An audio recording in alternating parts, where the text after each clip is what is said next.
masuk otomatis karena dia sistem memotongnya, dia buat pulau-pulau. Jadi sehingga dia nggak bisa balik ke habitat yang luas. Akhirnya di situ dia terkepung, dibakar. Ya itulah kejadiannya. Nah, kemudian pada masa konflik, terutama di masa darurat militer, ini banyak oknum-oknum ya yang menangkap lalu mengeksploitir dan memperdagangkan sampai ke Malaysia. Dan ada dari LSM yang menangkap di Malaysia lalu membawa pulang ke Indonesia via Jakarta. Karena nggak bisa lewat Medan. Nah, jadi sudah dieksploitir ini orang hutan kita. Orang hutan itu di dunia boleh dilihat di televisi di mana-mana, tapi sumbernya adalah di Nagan Raya, tidak di tempat lain.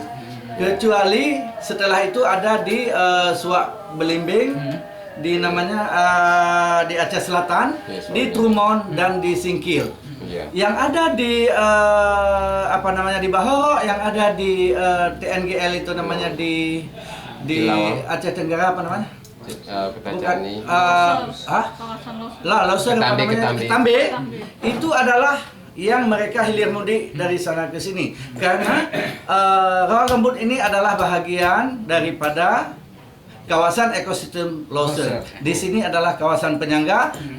Loser gunungnya ada di antara Aceh dan Sumatera Utara. YL sendiri sekarang apa namanya untuk menyelamatkan dengan sistem gimana?